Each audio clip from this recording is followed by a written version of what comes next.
ನೀವು ಕರ್ನಾಟಕದಲ್ಲೇ ಐಟಿ ದಾಳಿಯನ್ನ ನೋಡಿದ್ರಿ. ಈಗ ದೆಹಲಿ ಮುಂಬೈನಲ್ಲಿರುವಂತಹ ಬ್ರಿಟಿಷ್ ಬ್ರಾಡ್ಕಾಸ್ಟಿಂಗ್ ಅಂದ್ರೆ ಬಿಬಿಸಿ ಚಾನೆಲ್ ಕಚೇರಿಗಳ ಐಟಿ ಶೋಧ ನಡೆಸ್ತಾ ಇರುವಂತದನ್ನ ತೋರಿಸ್ತೀವಿ.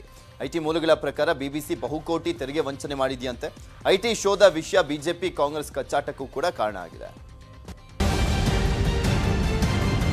ತೆರಿಗೆ ವಂಚನೆ ಆರೋಪದ ಮೇಲೆ ಲಂಡನ್ ಮೂಲದ ಬಿಬಿಸಿ ಮಾಧ್ಯಮ ಸಂಸ್ಥೆಯ ದೆಹಲಿ ಕಚೇರಿಯಲ್ಲಿ ಐಟಿ ಅಧಿಕಾರಿಗಳ ತಂಡ ಬುಧವಾರವೂ ಪರಿಶೀಲನೆ ಮಾಡುತ್ತಿದೆ. ಇವತ್ತು ಕೆಲ ಕಾಗದ ಪತ್ರಗಳ ಪ್ರತಿ ತಯಾರಿಸುವ ಕೆಲಸ ಮಾಡಿದೆ ಆದಾಯ ತೆರಿಗೆ ಇಲಾಖೆ ಟೀಮ್. ಈ ವೇಳೆ ಕೆಲವು ಮಹತ್ವದ ಮಾಹಿತಿಗಳು ಐಟಿ ಟೀಮ್ಗೆ ಸಿಕ್ಕಿದೆ. ಬಿಬಿಸಿ ಸಂಸ್ಥೆಯಿಂದ ಬಹುಕೋಟಿ ತೆರಿಗೆ ವಂಚನೆ ಆಗಿದೆ ಅಂತ ಹೇಳಲಾಗ್ತಿದೆ. ಬ್ರಿಟನ್ ಸರ್ಕಾರಕ್ಕೂ ತೆರಿಗೆ ವಂಚಿಸಿರುವ ಮಾಹಿತಿ ಇದ್ದು 2012ರಿಂದ 100 ಕೋಟಿ ತೆರಿಗೆ ವಂಚನೆ ಆರೋಪ ಕೇಳಿಬಂದಿದೆ. ಭಾರತ ಸರ್ಕಾರಕ್ಕೂ ತೆರಿಗೆ ವಂಚಿಸಿರುವುದು ಬೆಳಕಿಗೆ ಬಂದಿದ್ದು ಬಿಬಿಸಿ ಸಂಸ್ಥೆಯ ಎಲ್ಲಾ ಹಣಕಾಸಿನ ಲೆಕ್ಕ ಹಾಕ್ತಿದೆ ಐಟಿ ಟೀಮ್. ವಿದೇಶಿ ಕಚೇರಿಯಿಂದ ಬಂದಿದ್ದೆಷ್ಟು, ಹೋಗಿದ್ದೆಷ್ಟು ಹಣ, ಜಾಹೀರಾತು, ವೇತನ, ಖರ್ಚು ವೆಚ್ಚ, ಲಾಭಾಂಶ ಎಷ್ಟು, ಭಾರತ ಸರ್ಕಾರಕ್ಕೆ ಎಷ್ಟು ತೆರಿಗೆ ಕಟ್ಟಿದ್ದಾರೆ, ಬಾಕಿ ಎಷ್ಟು, ಎಲ್ಲದರ ಬಗ್ಗೆಯೂ ಪ್ರತಿ ಕಾಗದ ರೆಡಿ ಮಾಡ್ತಿದೆ ಐಟಿ.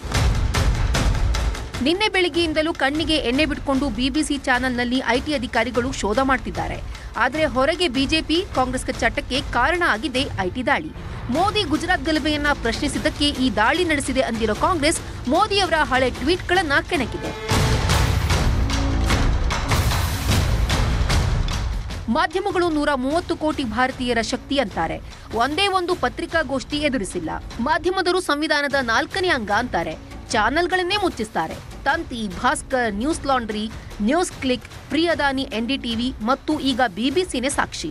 ಮೊದಲು ಬಿಜೆಪಿಯವರು ಬಾಯಿಗೆ ಡೆಟಾಲ್ ಹಾಕೊಂಡು ತೊಳ್ಕೊಳ್ಳಿ ಅಂತ ಟ್ವೀಟ್ ಹಾಕಿದೆ. ಲಂಡನ್ ಮೂಲದ ಬಿಬಿಸಿ ಸಂಸ್ಥೆಗೆ ಹಲವು ವರ್ಷಗಳಿಂದಲೂ ಐಟಿ ಇಲಾಖೆ ನೋಟಿಸ್ ಕೊಟ್ಟಿತ್ತಂತೆ. ಅದಕ್ಕೆ ಸಮಂಜಸ ಉತ್ತರ ಸಿಕ್ಕಿರಲಿಲ್ಲ. ಸಂಸ್ಥೆ ಸಹಕರಿಸಿರಲಿಲ್ಲ. ಹೀಗಾಗಿ ಕಚೇರಿಗಳಿಗೆ ಹೋಗಿ ಐಟಿ ಅಧಿಕಾರಿಗಳು ದಾಖಲೆಗಳನ್ನ ಪರಿಶೀಲಿಸುವ ಕೆಲಸ ಮಾಡ್ತಿದ್ದಾರೆ. ನೋಡೋಣ ಏನೇನು ಸತ್ಯಗಳು ಹೊರಗೆ ಬರುತ್ತೆ ಅಂತ. Bureau report, news 18.